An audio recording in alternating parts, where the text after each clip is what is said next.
And second, the continued pursuit of dialogue and multilateralism.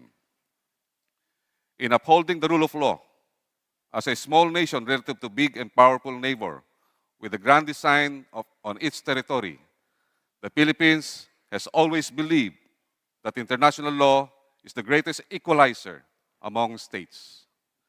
It is exactly this belief that made us confidently resort to the compulsory dispute settlement mechanism of the United Nations Convention of the Laws of the Seas, or UNCLOS, and the Hague Tribunal.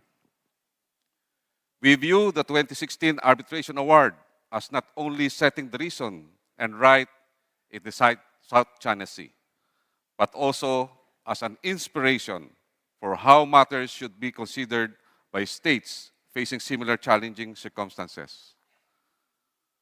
We underscore that the award is not directed at any country, with the Philippines seeing it as it should be seen as favoring all nations subscribing to the rule of law. The award is conclusive, as it is indisputable, definitively clarifying a legal situation beyond the reach of arms to change. It is authoritatively settled the status of historic right in the South China Sea and declared as without legal effect claims that exceed geographical and substantive limits of maritime entitlement under UNCLOS. As the chief architect of the Philippine foreign policy and the Commander-in-Chief of the Armed Forces of the Philippines, President Ferdinand Marcos Jr. has strongly emphasized his directive to safeguard every square inch of our territory from any foreign power. Mindful of his guidance, UNCLOS and the 2016 Arbitration Award are and will continue to be the twin anchors of our policies and actions in the West Philippine Sea and broader South China Sea. Anchored on the transparent laws, the Philippines will likewise continue to seek for transparency of actions in the maritime domain, thrusting gray-zone shadows into the light. At this juncture, allow me to express that the Philippines welcomes the increasing number of states that have come in support of the award and what it stands for, an affirmation of the preeminence of the law and the triumph of amity over ambition. We realize that right alone does not make might, as it is ultimately your support that will preserve the global order at sea and uphold the universally recognized principles of international law. Along this line, we welcome the G7's recent statement, which reaffirms the legally binding nature of the award and all other statements made by the governments around the world will uphold the ruling as a milestone in corpus of international law. In the same vein that the Philippines underscores the resolution of the complex competing claims in the South China Sea in accordance with international law, we also hope that relevant parties to other land and maritime disputes in the region would find peaceful and effective ways to manage their diverging positions without prejudice to their respective legitimate rights. As the old adage goes, good fences make good neighbors, as it is only when neighbors have clear boundaries and respect for such boundaries would relations remain genuinely amicable. The 2014 agreement between the Philippines and Indonesia concerning the limitation of our exclusive economic zone and similar maritime delimitation agreements reached by other countries in the region, as well as the resolution of territorial issues between Indonesia and Malaysia over Sipadan and Litigan in 2022, and Singapore and Malaysia for Pedra Branca and Middle Rocks, and the Southern Leads in 2008, are a strong manifestation that resort in international law continues to be paramount in the peaceful resolution of fundamental differences. On the pursuit of dialogue and multilateralism, I understand, however, that fostering the political will and mutual trust to sit down for constructive dialogue and reach an agreement to abide by a shared system of norms and values is not an easy feat. Nonetheless, I dare to affirm that the multilateral system, even in the face of heightened geopolitical tensions, remains as the uniquely inclusive vehicle for managing mutual interdependencies in ways that enhance both national and international welfare. In many ways, a remarkable example that multilateralism works even in the region of diverse as Asia-Pacific is manifested by the history of the ASEAN. As enshrined in the 1967 ASEAN Declaration, the inception of the ASEAN was founded on a partnership of equality and mutual benefit, with member states undertaking not only to ensure their peaceful and progressive national development, but also to put their differences aside so as to proceed with active collaboration. Such declaration by nation, which only 2 years earlier were in a state of confrontation with each other, could be regarded as a near miracle. And the fact that ASEAN has weathered all difficulties since then means that its foundation has been solidly laid. Ladies and gentlemen, acting in isolation and decoupling amid the declining state of goodwill in the region would only serve the return of an iron curtain that will undermine any potential for confidence building and cooperation between and among us. It is in this context that ASEAN remains as a cornerstone of the Philippine foreign policy.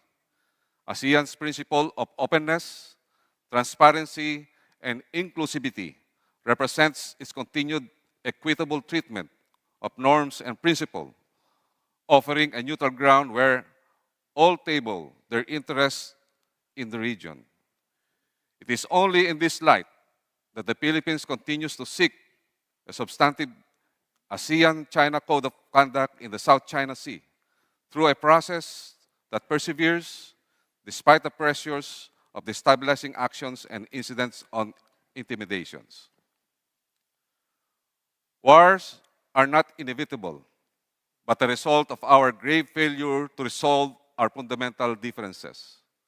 When the risk of conflict looms, it is time for more dialogue, not less. It is along this line that ASEAN must be strengthened as an institution for building strategic trust and cooperations which are at the core of preemption.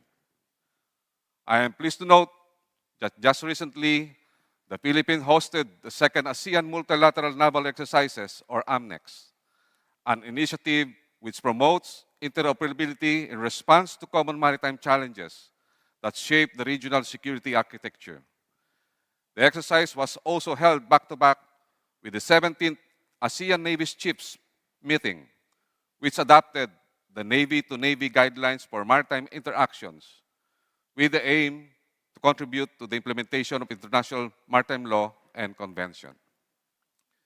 In conclusion, I would like to end my remarks with a quote of Albert Einstein, that peace cannot be kept by force, it can only be achieved by understanding.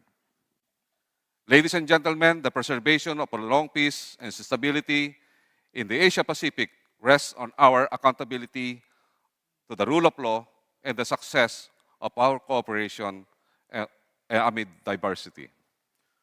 As we face increasing geopolitical risks, which are compounded even further by the consequence of climate change and the legacy of the pandemic, the Philippines remains committed to diplomacy and dialogue to build the aggregate resilience of the region as a whole. Thank you for your attention, and mabuhay.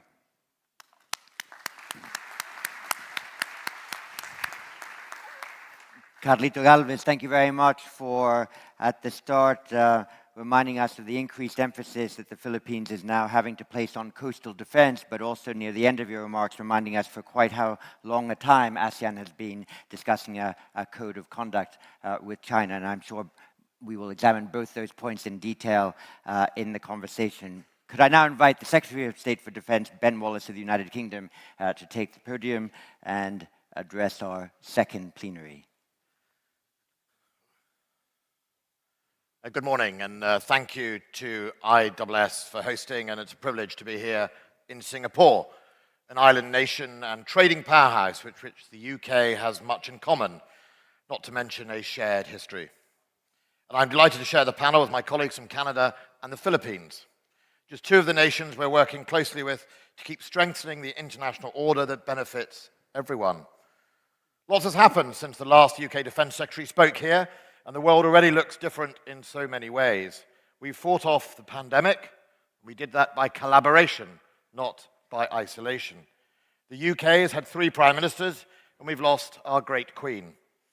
Her similarly great namesake, the Queen Elizabeth Aircraft Carrier Group, made her maiden visit to the Indo-Pacific in 2021. And that same year, the United Kingdom published the Integrated Review, signalling our increased commitment to this region.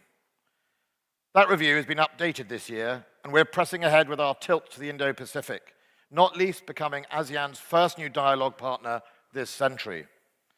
Of course, events in Europe are focusing us closer to home at the moment. Russia's illegal war in Ukraine is forcing a rethink of the Euro-Atlantic security architecture, and it has spurred yet more countries to seek the collective security of NATO membership, precisely what President Putin claimed he was acting to prevent. But as busy as things are at home, developments continue apace. The Indo-Pacific economic performance makes this year the world's undisputed growth engine. 40% of global GDP, 60% of global shipping, home to half the world's population and some of the fastest growing economies and most innovative economies in the world. But apart from seeking to secure blocks of interest, we believe this region offers enormous economic opportunity for all. It's why European companies and countries are looking east, and why the United Kingdom government considers our interests to lie as much here as they do in Europe. Indeed, in 2022, our total exports to the Indo-Pacific amounted to £127 billion, a remarkable increase of 22% on the previous year. Yet just as we seek to benefit from the opportunities here, so must we also share responsibility for the challenges.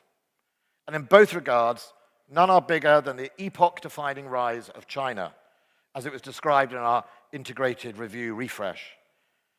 We are all now navigating the consequences of China's rise, both those opportunities and those challenges, lifting vast numbers of people out of poverty, trading with the world, and the undeniable truth that none of our most fundamental global issues can be solved without engagement with China. Be they climate change, energy and food security, economic stagnation, tech regulation, and nuclear proliferation. But must we also speak plainly and acknowledge that there are also challenges from that rise? Illegal fishing tensions in territorial waters, sovereignty disputes, and debt diplomacy. This session, Mr. Chairman, asks how can we create balance and stability in the Indo-Pacific? And many do consider that question purely through the lens of China and the balancing of some great power competition. But we don't agree it has to be.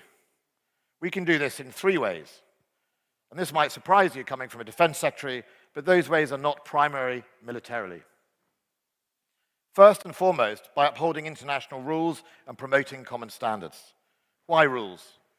Because the balance and stability we are talking about today is ultimately based on adherence to shared rules. The Ukrainian invasion is a tragic reminder of the terrible costs when leaders disregard human life, national sovereignty, and the rules-based international system. Sergei Lavrov, the Russian foreign minister, is constantly claiming that the system is simply made up by the United States as they go along. Of course, this is a fabrication. He's talking about the very system, including the United Nations Charter, that we conceived, including Russia, together after the Second World War, and for which we fought together in the hope of saving future generations from the scourge of war. Of course, Russia doesn't want ordinary countries to now benefit from those protections or the freedom to choose, because they might not choose Russia. Putin's invasion of Ukraine, trampling sovereignty, brutalizing innocent civilians, is a result of its utter disregard for rules and the belief that might is right. Well, they're wrong, and that's been proven by the international community's determination to enforce those rules. Because rules are agnostic of nations' military or economic power, They are common to all our needs. Their adherence prevents competition escalating into conflict, and disputes are resolved without fear or favor. What unites us is that roles apply to us all, regardless of actor or geography. We are all equal in the eyes of the law. It provides a level playing field. It ensures fair play, which is one of the reasons I believe why Singapore has been so successful in recent decades, because of the respect here for the regulatory environment, anti-corruption, dispute resolution, and fair play. And it works here in Singapore, why can't it work elsewhere? Whether you are the smallest country seeking to protect your fishing rights or the largest seeking a greater share of global trade, the rules-based system is there to protect and enable us all. Yes, all, including China. It is why the UK strongly believes so strongly in protecting the rights of littoral states in their exclusive economic zones, as well as in the importance of upholding the United Nations Convention of Law on the Sea. We reject any claims that do not adhere to its tenets. Attempts to restrict the global common are fundamentally damaging to us all and our trade. If international treaties bearing the signature of 157 parties are junked on a whim, this represents an attack not just on one treaty, but on the entire international system. So the United Kingdom will continue to demonstrate that all parties should stick as close as possible to UNCLOS, because responsible powers have a duty to protect international rules, and neither can they take a backseat in evolving those rules as well. We want a 21st system of laws designed by all, for all. The second way we maintain balance and stability is by backing free trade. The UK has always believed in free commerce and capital flows. The more we open up competition, the more we reduce overdependence and build resilience. And neither can we afford to decouple commercially or diplomatically. We believe the best resilience comes from diversification, not from protectionism. That's why the UK is working to diversify our supply chains. It's why we have done deals with Japan, Australia, and of course Canada. And why we are now enthusiastic new members of the Comprehensive and Progressive Agreement for Trans-Pacific Partnership. You cannot put a price on the ability to sell to 500 million people with a combined GDP of £11 trillion. And we're building on that momentum, having signed free trade agreements with Australia and New Zealand, as well as Singapore, Japan, Vietnam, and the Republic of Korea. Third and finally, the way we preserve stability is through the promotion of our principles and values. Coming to Shangri-La and visiting Singapore, I feel immediately at home. Despite very different national systems, we share many of the same principles and values that believe that all nations have the right to chart their own course, instinctive understanding of the importance of global trade, and above all, a belief in fair play. You don't need to have mastered the rules of cricket to know that fair play is ingrained in the British psyche. No matter how big or small you are, how rich or poor, we believe nations should treat each other fairly with respect. The UN conventions reinforce that as a P5 nation, we believe we have a responsibility to help uphold those rules around the globe. And that's where defense does come in, because it has an important supporting role to play, not just in hard power projection, but soft power promotion. The skills and capability of our armed forces are there to help friends when they're in trouble, from humanitarian assistance and disaster relief to crisis management and civilian evacuations, and ultimately in times of conflict. I know you share that view, many of you here. We've seen it in Ukraine. Alongside our troops training Ukrainians in the United Kingdom are Australians and New Zealanders as well as Canadians. The US-chaired Ukrainian Defense Contact Group now includes many countries represented in this room. And we appreciate the very material support that you are sending to Ukraine to help return stability to our continent. And that's because you recognize, as our Prime Minister said recently, the Atlantic and Pacific security is indivisible. Our security is your security. And that's why the UK is becoming more proactive and more persistently engaged in the Indo-Pacific. We've been using our warships HMS Spey and Tamar, our two Royal Navy ships permanently deployed in the region, to deliver humanitarian aid to Sami at Tonga, to help enforce the sanctions against the DPRK, and to undertake 16 port visits and over 20 regional exercises. We've expanded our network of defense attaches and regional defense staff, including the recently restored defense section in Manila in the Philippines, to deepen our understanding and influence over 20 countries. And we've been growing our wider defense presence in the region, whether here in Singapore, our garrison in Brunei, and the recent reciprocal access agreement with Japan. As a result of all of this, we've been able to increase our tempo, conducting over 60 defense activities in the last 2 years alone, from exercises and training teams to staff talks and personal exchanges. And as I speak, there are 45 officers from the regional partners here today attending professional military education courses back in the United Kingdom. And all that activity helps to build those partnerships, because it's only by deepening friendships, knitting together a tapestry of partners and allies, that we can collectively secure our populations and our interests. The UK is a proud member of the five-power defence arrangement, the region's original defence arrangement, established when its security landscape looked very different. We celebrated the FPDA's 50th anniversary in 2021, and from my discussions while here, I'm convinced that it has an even more important role to play in the years ahead. In parallel, we're now entertaining new partnerships with the recent announcements of AUKUS and GCAP with Japan and Italy. And for the avoidance of doubt, these are not just about countering threats or the submarines and planes we're building. They are about a collaboration effort that underpins them, partnering for technology, transferring skills, skill sharing, and information exchanges. They are a national and generational enterprise.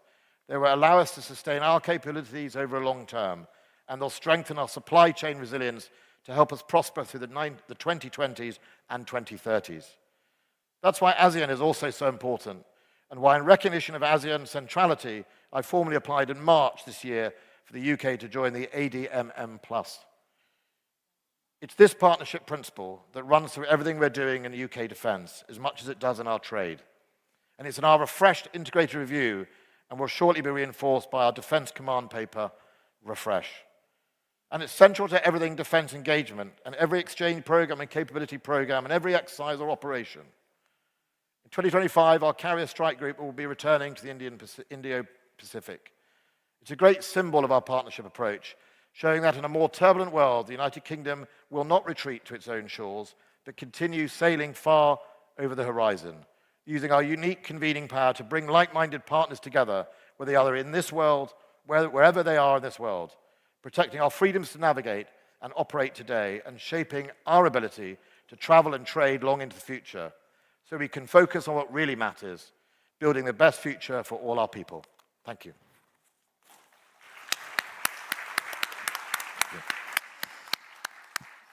Secretary of Defense, thank you very much for providing us, I think, in summary,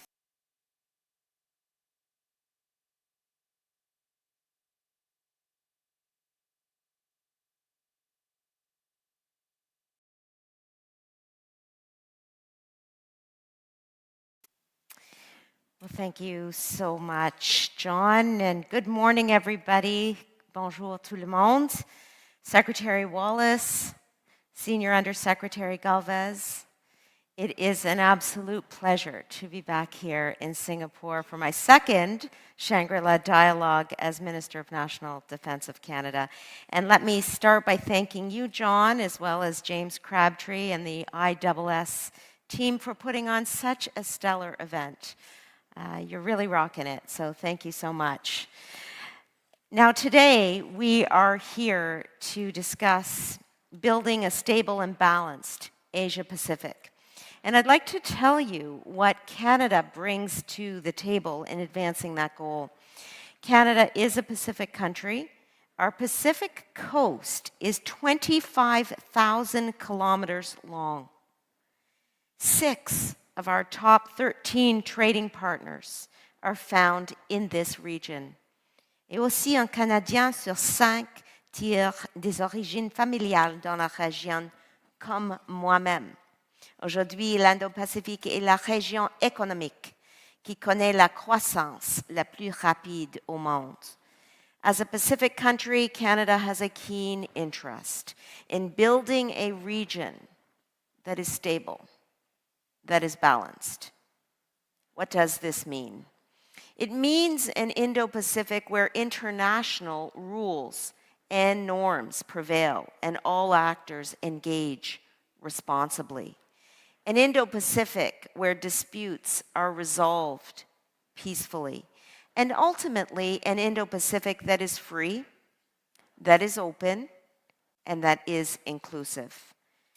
These objectives are at the very heart of Canada's Indo-Pacific strategy, which we announced last November. Notre stratégie est une feuille de route complète et à long terme visant à renforcer tous les domaines de nos relations dans cette région, qu'il s'agisse du commerce, du développement ou de la défense.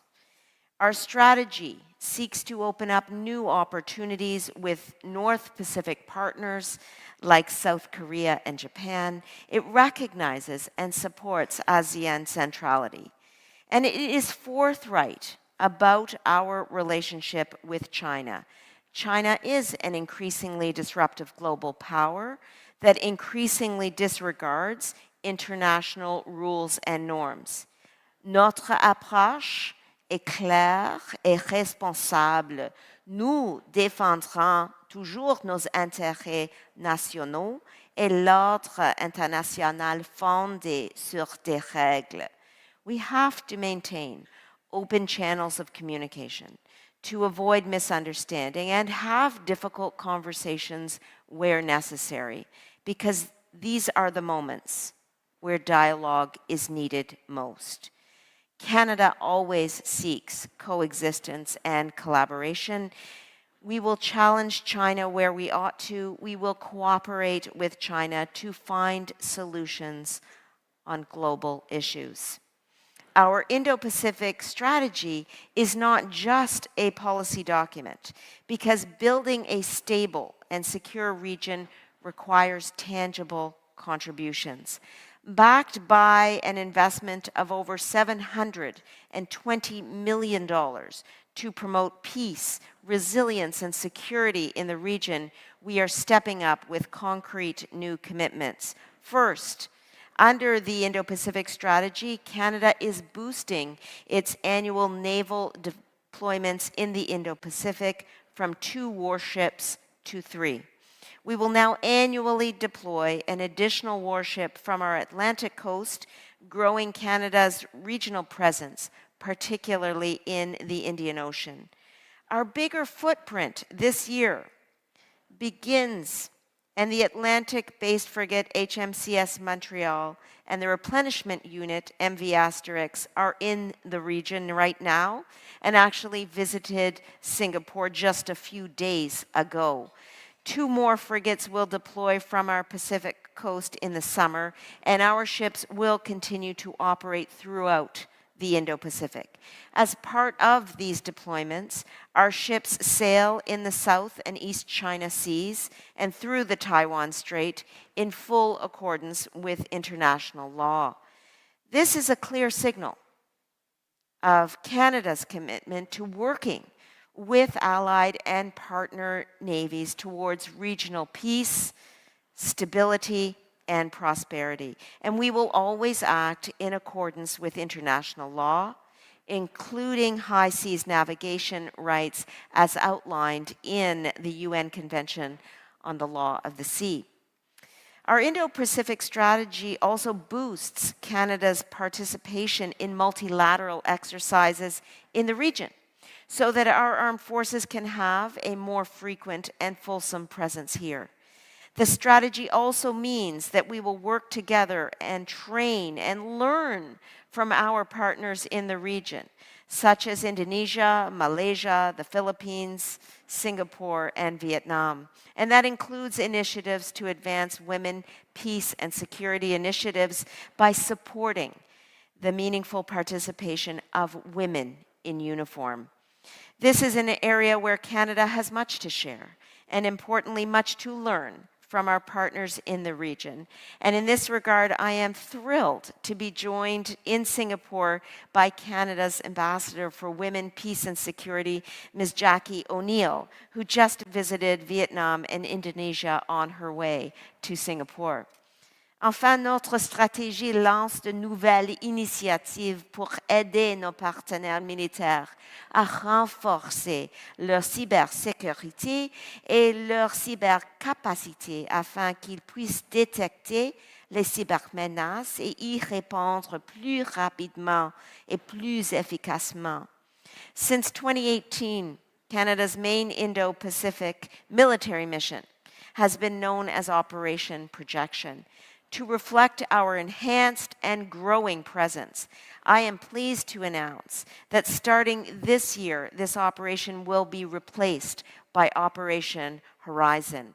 Operation Horizon will implement the defense elements of our Indo-Pacific strategy, deploying more naval assets, participating in more multilateral exercises, and strengthening our military-to-military cooperation. We know that our allies and partners want to see more of Canada, and I hear it wherever I go, and through Operation Horizon, you will see more of us. A stable and balanced Indo-Pacific also requires a safe and stable Korean peninsula. 516 Canadians made the ultimate sacrifice during the Korean War, the third deadliest conflict in Canada's history. And as Prime Minister Trudeau underlined during his recent visit to Korea, Canada has never left the Korean Peninsula. Our Canadian Armed Forces have continuously served in Korea through the United Nations Command to promote peace on the peninsula.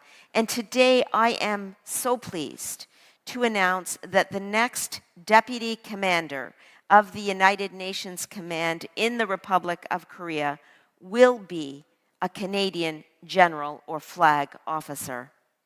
This will be the second time that a Canadian has held this vitally important post, demonstrating our leadership in the Korean Peninsula. In fact, the first non-American to ever assume that role was a Canadian as well.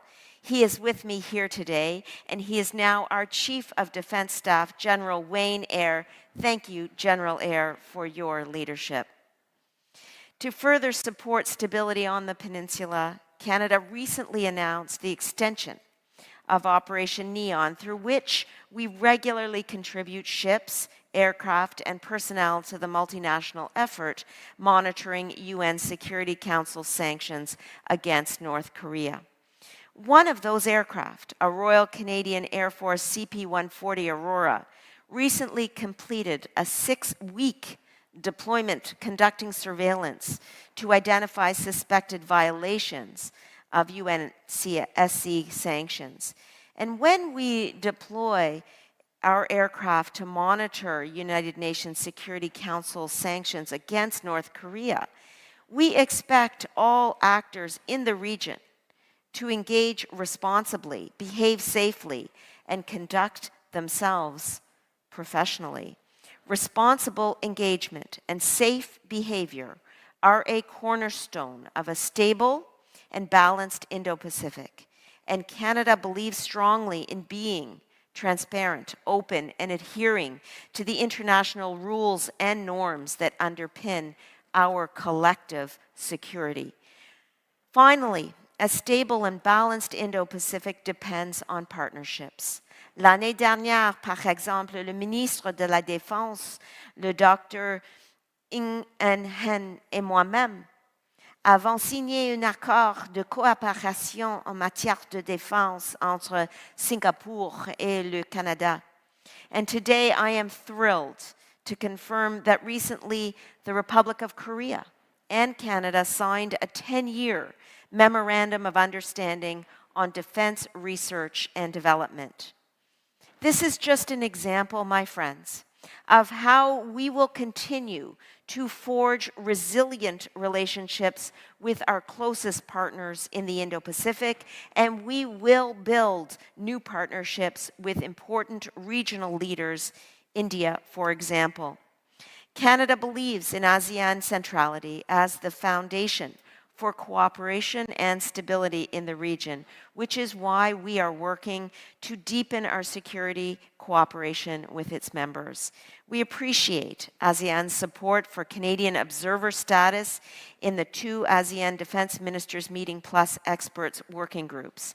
We were delighted when ASEAN leaders recently adopted a regional plan of action on women, peace, and security. And I am pleased to say that Canada is on track to finalize its strategic partner status with ASEAN by September, which will enable us to work even more closely with our partners in this vitally important region. Of course, we will always remain tightly coordinated with our closest allies, including our Five Eyes partners, and we are always looking for ways to advance and strengthen our relationships. My friends, every issue that matters to global security in the coming decades, democracy, climate change, human rights, artificial intelligence, and more, will all run through this region.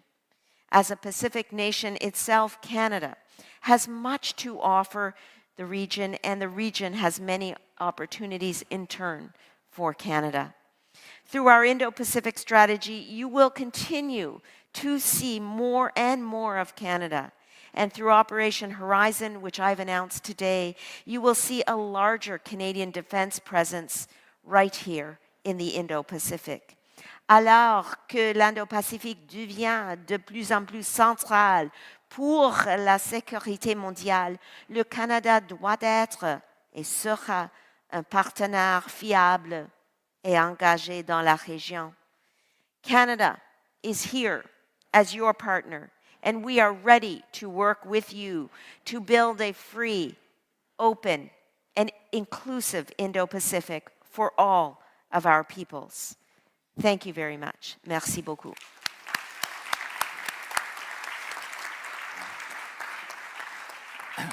Merci, Madame la Ministre, pour votre discours et pour avoir expliqué si clairement que votre politique de défense est là pour renforcer les règles de la région et les règles internationales, je suis aussi sûr.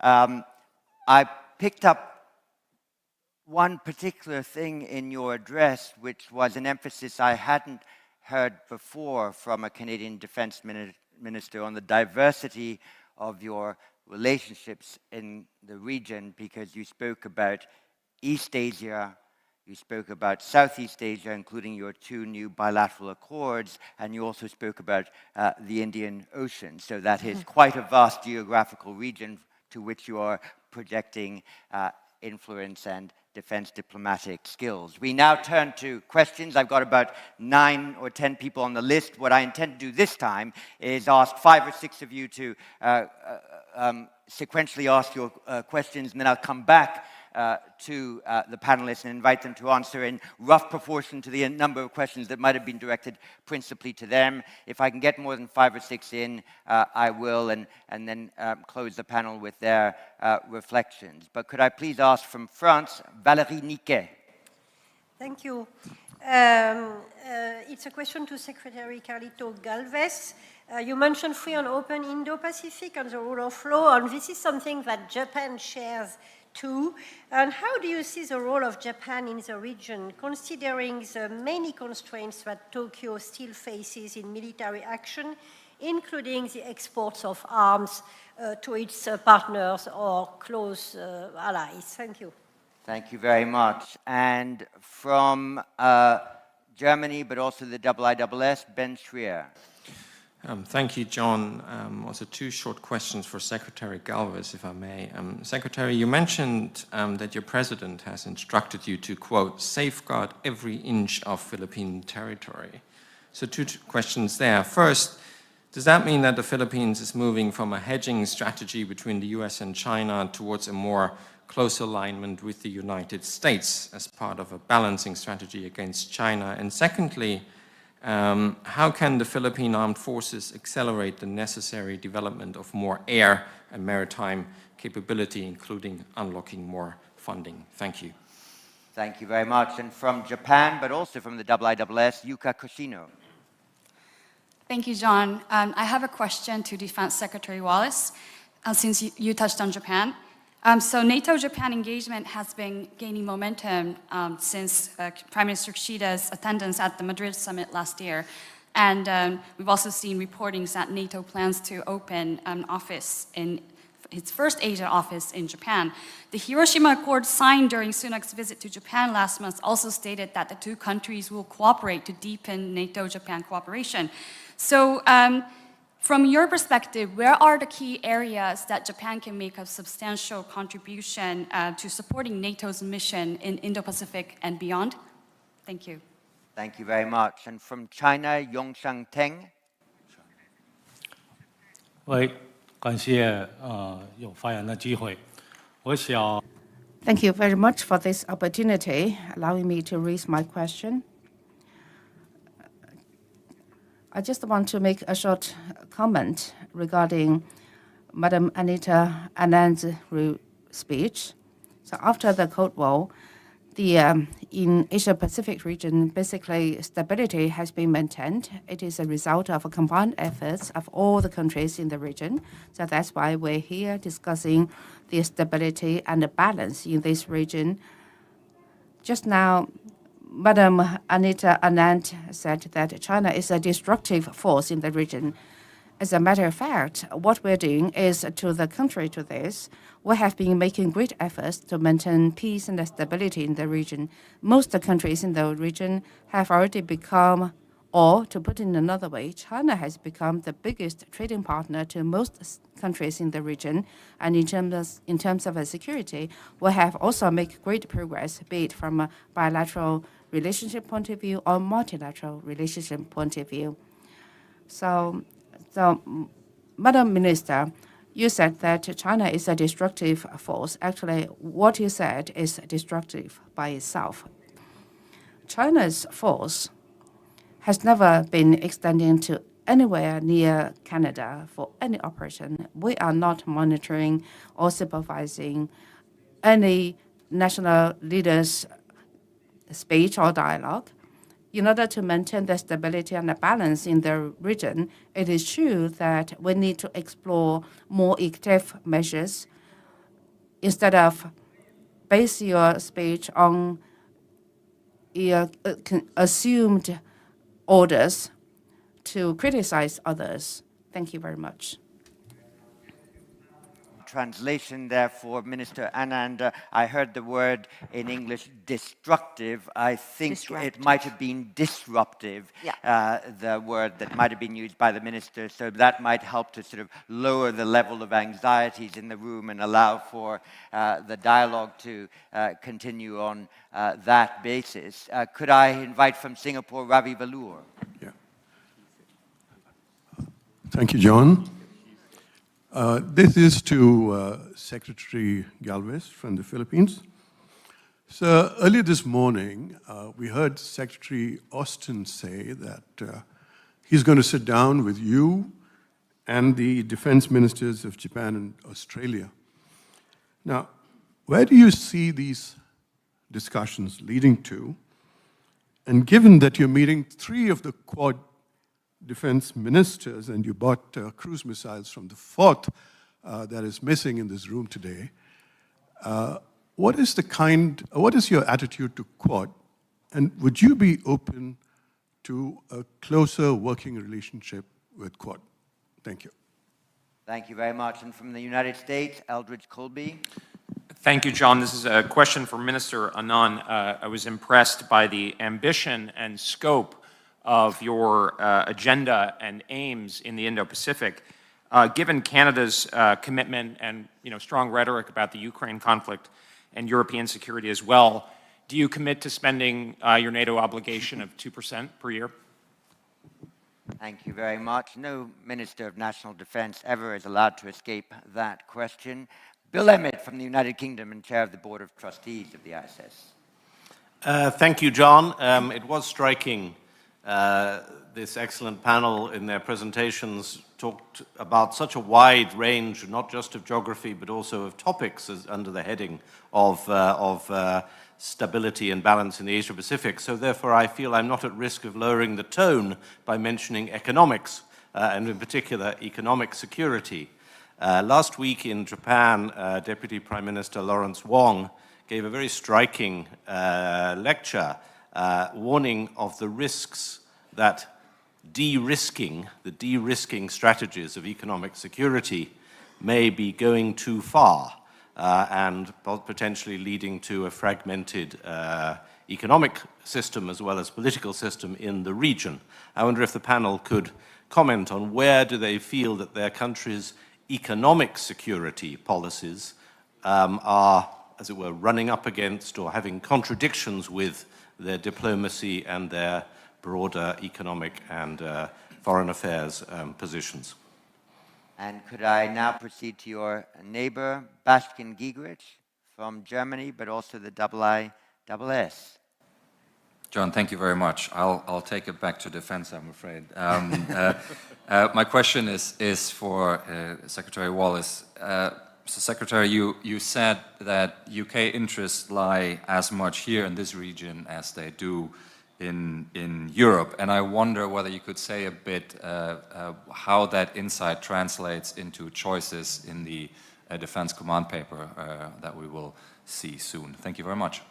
Thank you, and I'll take perhaps one more from the Executive Director of ISS Asia, who's done so much to make this dialogue a success already, James Crabtree.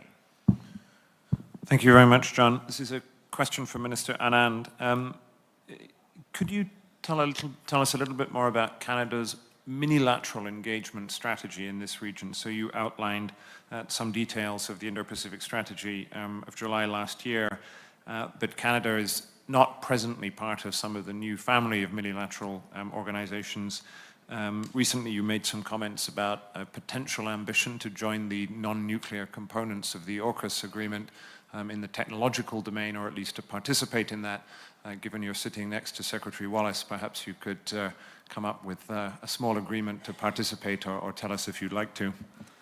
Thank you very much. What I think I'll do now is return to the panel in the reverse order in which they initially spoke, giving them each a couple of minutes to address the questions principally directed to them. I will have time, I think, for a second round. I've got 5 or 6 people here, and we'll be able to return to you. So that's excellent. For Minister Anand, there was disruption, there was defense spend, there was minilateralism. Well, thank you so much for the questions. Excellent questions as usual. Let me start with Chinese, the questions regarding China. I want to be clear that Canada believes that we need to coexist with partners and allies and all countries. But at the same time, we must call a spade, and we have seen increased militarization by China in the South China Sea, including in the region surrounding Taiwan. And that is concerning, and it is really indicative of the need for an approach to be eyes wide open on China, to cooperate with China where we must, but also to challenge China where its conduct is increasing instability and disruption in the Indo-Pacific region. And therefore, in response to the question as to what conduct in particular I am referring to recent conduct by Chinese aircraft and intercepts regarding our Royal Canadian Air Force members who are simply monitoring UN sanctions under Operation Neon in accordance with international law in international airspace. And by and large, those interceptions have been undertaken in a safe and professional manner. But there have been some that have been deemed to be unsafe. We are always going to stand up for the safety of our air crews, and we are addressing this appropriately. And so that is just one example. And as I said, Canada will continue to ensure that we are working on open lines of communication and recognizing the need to coexist responsibly. But when it comes to the safety of our air crew, we must address the issue that is presented, and that includes the one that I outlined. Now, I will move to discuss the 2% question that arose. First and foremost, Canada is a founding member of NATO. We have continuously stepped up in many tangible ways to indicate our undying commitment to this multilateral organization. And one example is our presence on NATO's eastern flank, where we have led the Enhanced Forward Presence Battle Group in Latvia for over 5 years, the most diverse battle group on NATO's eastern flank, consisting of 11 countries. We are currently moving to brigade level, committing more and more resources, and ensuring we are doing our part in a tangible way. So there are many ways to measure commitments to an organization. That is one. But on the question of the 2% itself, our defense spending is on an upward trajectory. It is increasing by 70% in the 9-year period beginning in 2017. In addition, we committed $8 billion in budget 2022 to defense spending and almost $40 billion to NORAD modernization and continental defense in June 2022. So our defense spending is on an upward trajectory, and we will continue to ensure that we are making meaningful contributions to NATO and to all of our multilateral alliances.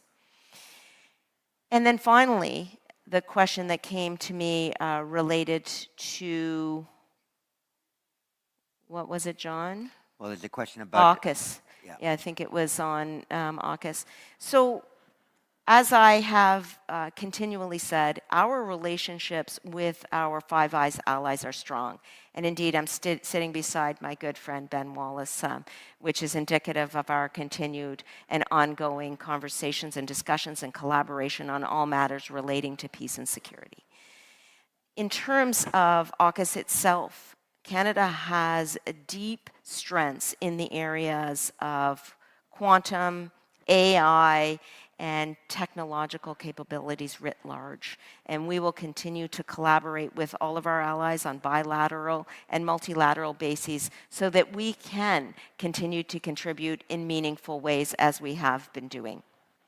Thank you very much. Ben Wallace on Japan, UK tilt to the Indo-Pacific, perhaps a bit of de-risking as well.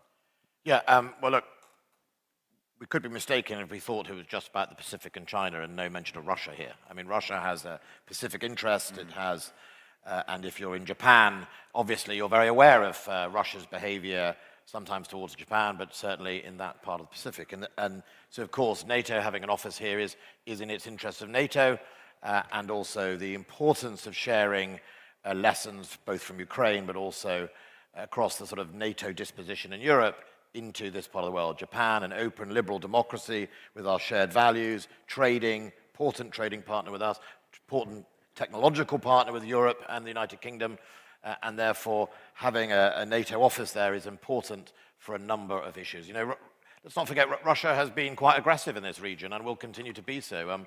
The Ukrainian war has significantly damaged Russia's land army, but it still maintains a fleet, naval, quite a large naval fleet in the Northern Fleet and indeed Black Sea and indeed over in sort of Vladivostok and around this side of the Pacific. And we see evidence already of Japan moving some of its capabilities to this part of the region that poses a threat to all of us. The Russians have the RERP program, that is the program designed to look at, disrupt or damage potentially undersea cables, undersea energy.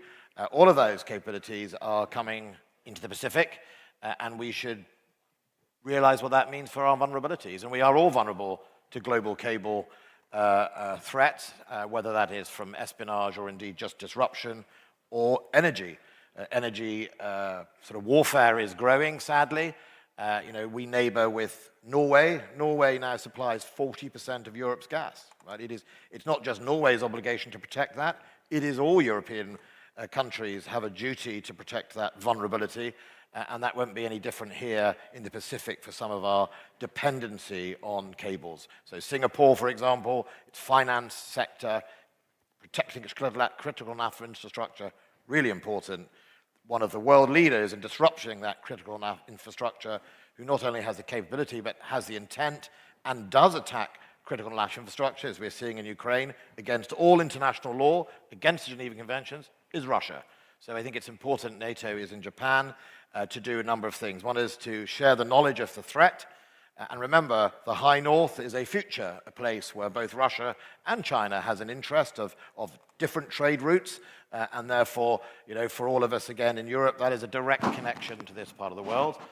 But also, obviously, the common standards of NATO equipment. We would say, as NATO members, NATO equipment is some of the best in the world. And if you are a member here who spent a lot of money on Russian equipment, I'd be taking it back to the shop. Given what I've seen happen in Ukraine, I would be encouraging you not to waste your money on Russian equipment. It doesn't seem to work very well. And I would secondly say that that common standard that has been often used at the base of Australia and New Zealand and others in their equipment program is a good and open standard that allows interoperability and integration. On the other areas about the EU, the balance between Europe and the Pacific tilt of the United Kingdom. So first of all, it's not an either-or, right? Let's balance this. The British defence budget will top out over £50 billion this year or next. We'll be heading towards 2.3% of GDP and then getting up towards 2.5% as a pledge. That does give us some headroom after some of our NATO obligations. And I think that allows the UK to play to its strengths in this region. One of our strengths is knowledge, the knowledge of our men and women of our armed forces, training, capacity building with our friends and allies in the region, wherever that may be.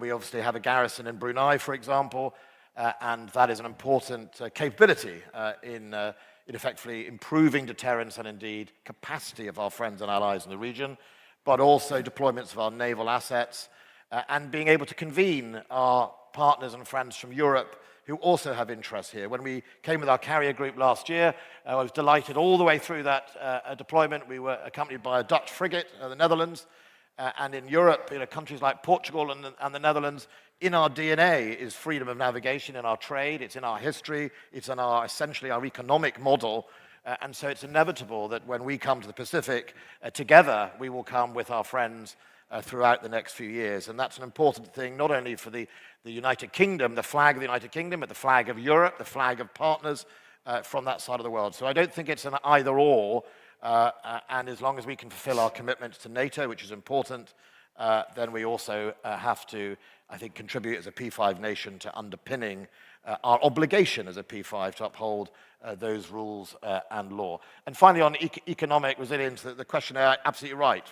Britain doesn't think the solution to economic vulnerability or sovereignty is to pull up the drawbridge. We believe it's diversify your supply chain, have choices. So if one avenue closes off, you can work with somebody else in order to achieve what you need for your equipment or your capabilities. And not only by doing that, not only do you manage to protect yourselves, but you also collaborate and strengthen partnerships. AUKUS is a collaboration, but we actually collaborate with many countries in this room, in cyber, in other capacities. And that collaboration is really key to security and defense partnerships. That's how you build alliances. And so pulling up the drawbridge will not help anyone, in my view, protect themselves unless they are a huge economy. There's very few economies on earth that can effectively pull up the drawbridge and do everything from scratch. And even when those economies try, you often find they have to rely on external technology, either acquired, bought, or in some cases, stolen. Thank you very much. Just before I turn to the Philippines, I want to be a sort of equal opportunities interrogator. I asked your colleague from Netherlands last year this question, so I'm going to ask you the very same question. In 2021, the United Kingdom and the Netherlands jointly did a freedom of navigation patrol in the Black Sea. It was in order to assert the importance of keeping a free and open Black Sea. And some people in this region might question whether Westerners are truly committed to a free and open Indo-Pacific when there's been such difficulty ensuring a free and open Black Sea. We're now relying on an agreement that is permanently tentative between the United Nations, Turkey, Ukraine, and Russia that permits a percentage of fertilizers and food coming out of the Black Sea. The biggest importer of Ukrainian wheat in the world was Egypt. The number 2 is Indonesia, G20 power. Given the poverty and the quality of Russian equipment, should we not take a little bit of a risk and look to see ways in which we do a freedom of navigation patrol in the Black Sea in order to assist the food security of this part of the world? Well, I think unlike the Pacific, the Black Sea is governed obviously by the Montreux Declaration, which limits, not only even when it's allowing people to come in, it limits the number of foreign warships in the Black Sea at any one time. So, you know, it is in a sense a controlled sea, unlike obviously the openness and freedom of the Pacific. A reflagging operation wouldn't be possible for a coastal state of Romania? Look, I mean, it's, you know, the actual Black Sea nations have a freedom to do what they like. We've noticed for many years Russia has abused exercise boxes. They've declared vast swathes of ocean no-go by just declaring it's a live firing area. Even when they don't do any live firing, they have intimidated Georgia and any other who seeks to think it's not just a Russian sea.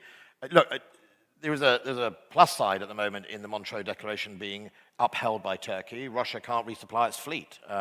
Russia is currently using its fleet in the Black Sea to obliterate civilian areas of Ukraine. I mean, when you fire these missiles are being fired, they're fired from Kilo submarines, for example, aimed at everything from, you know, human populations and critical infrastructure. And if Turkey were to allow it to be open, then the first thing you would see is a significant naval reinforcement from other parts of the Russian fleet, and that isn't in Ukraine's interest or ours. But you make an interesting point about grain, right? There is an effort by Russia in places like Africa to blame high food prices on everything else, on everyone from, well, Britain, I think we were described as the eternal enemy the other day. You know, the West, everybody else, that's their fault. It's our fault that the grain prices are in Africa. The reason grain prices are high is because Russia illegally invaded Ukraine. End of story. No other reason, wouldn't have happened, they've caused it. Philippines, you had a couple of questions on Japan and your tilt towards the United States and how that balances with your approach also to China. Yes, Japan is a very important ally. All alliance that we have is very important, especially Japan. Japan helped us in three aspects. One is the peace process in Mindanao. They rehabilitated most of the battle-ridden areas in Mindanao, especially during the Battle of Marawi. They donated $200 million for the rehabilitation.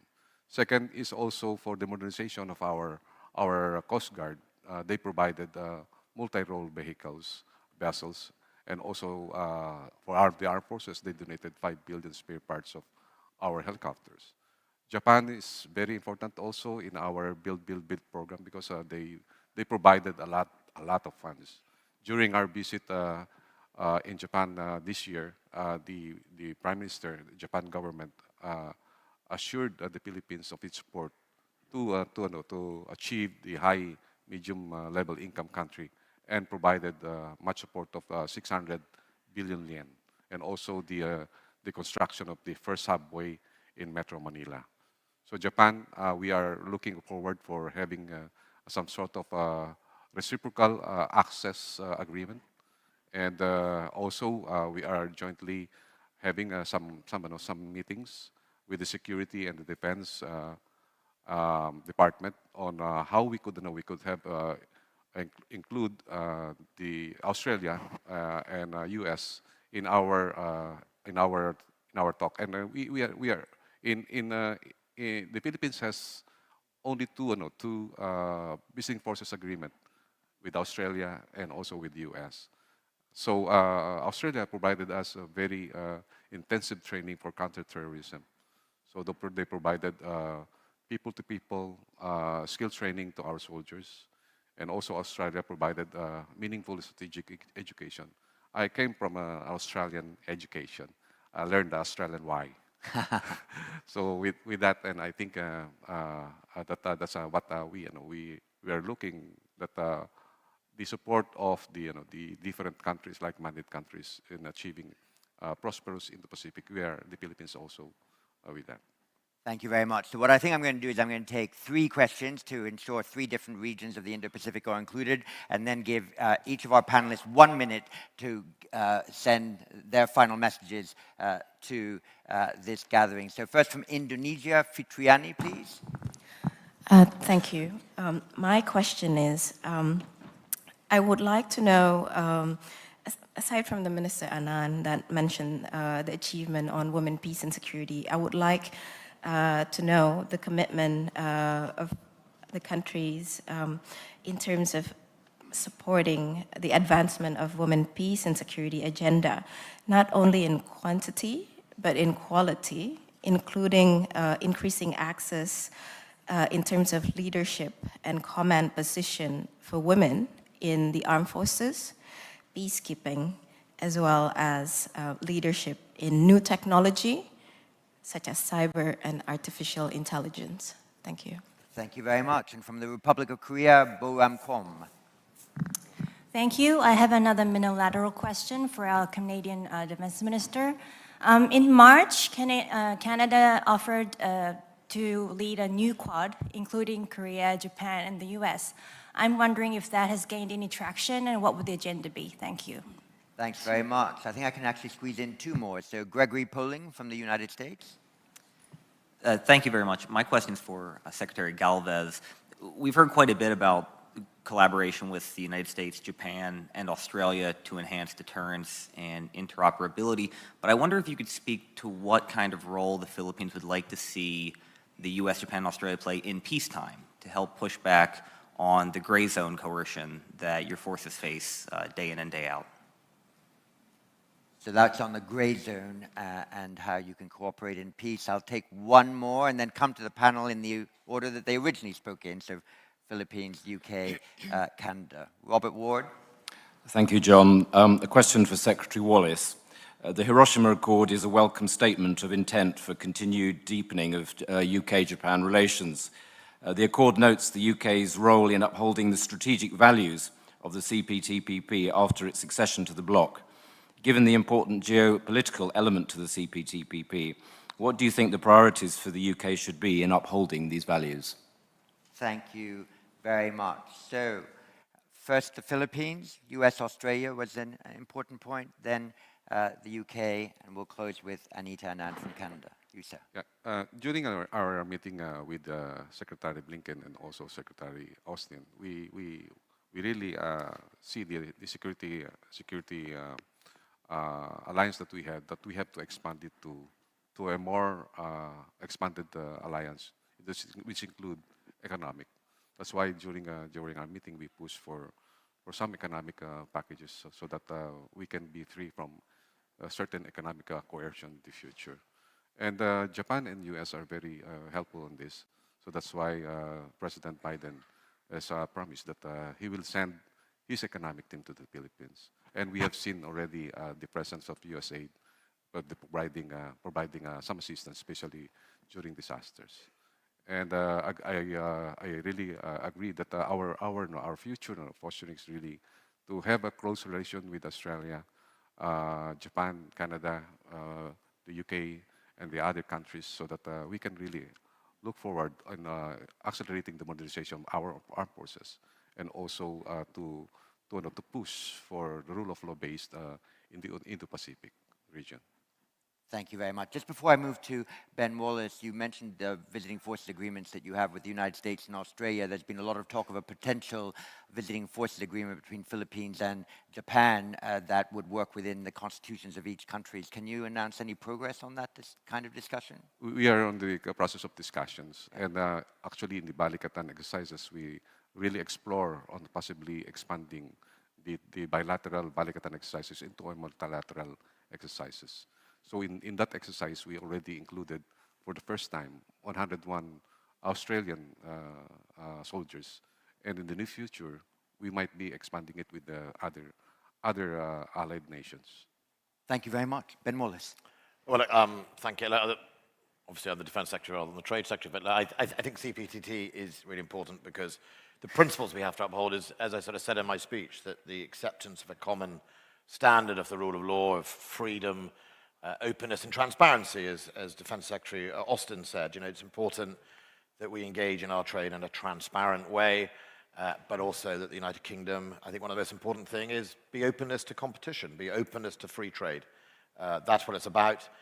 You know, you don't have to tell me in this region the success that free trade has given many of these countries over the last 30 years. If you look at the progress and growth of GDP, that is driven out of effectively free trade and openness, and that has benefited millions, potentially billions of people in this region, and I think that is the real success of it. There's no half signing up, is how I would say. You're either in it or you're not, and we're in it, and we will do everything we can to make sure we live up to the spirit of that. Anita Anand. Well, thank you. Two questions came to me there. The first on women, peace, and security. And let me just say that we all have an obligation to advance progressive values, including ensuring equality and non-discrimination of women in whatever institution we're participating in. And for the other women defense ministers in the room from the Netherlands and Portugal, and myself and other women around the NATO table and beyond, that is something we are working on every day internally in our own military institutions, but also externally in our partnerships and our cooperative arrangements with other countries. And certainly in our Indo-Pacific strategy, the externally focused document that I discussed in my speech, Women, Peace, and Security, ensuring that we are imparting and discussing and ensuring collaboration on these important progressive and, I would say, values that ensure modernization of military institutions are absolutely central. But it's not just external, it's also internal. What are we doing in our own military institutions, in our own armed forces to ensure that women have those leadership roles, they're able to ascend to those leadership roles, and they're doing so in a way that is not beset with sexual harassment, sexual misconduct, or discrimination of any sort. And in Canada's case, we are taking a very deliberate and explicit approach to ensuring that women are able to advance in a way that respects their dignity, empowers them, and protects them every single day when they're putting on a uniform in service of our country. And I'm happy to provide more detail offline about those many reforms and initiatives that we are continuing to implement. In terms of leading a new Quad, I just want to reiterate the point that Canada will always stand up and contribute to our alliances, to our partners, to our allies. One of the messages that I am trying to drive home here today is that in this region in particular, you will see more of Canada, whether it's in terms of the bilateral or multilateral partnerships and alliances, whether it is in terms of a third frigate, whether it's in terms of military cooperation and exercises with our partners. The goal is to ensure a free and open Indo-Pacific that is stable, as the name of this panel suggests. We all have a role to play in ensuring stability, and Canada will be here to ensure that we are playing our part to build a free and open Pacific as a Pacific country ourselves. Thank you. Well, thank you very much. Let me again invite the audience to do two things. First, we're going to finish this session exactly 2 minutes early at 10:58, so I would hope that all of you return 2 minutes early at 11:28 to ensure that the ministerial lunch will be able to begin smartly at 1300 hours, and we have a really excellent third plenary to look forward to. And then secondly, as the clock strikes 10:58, could you please enthusiastically thank our three speakers for their presentation?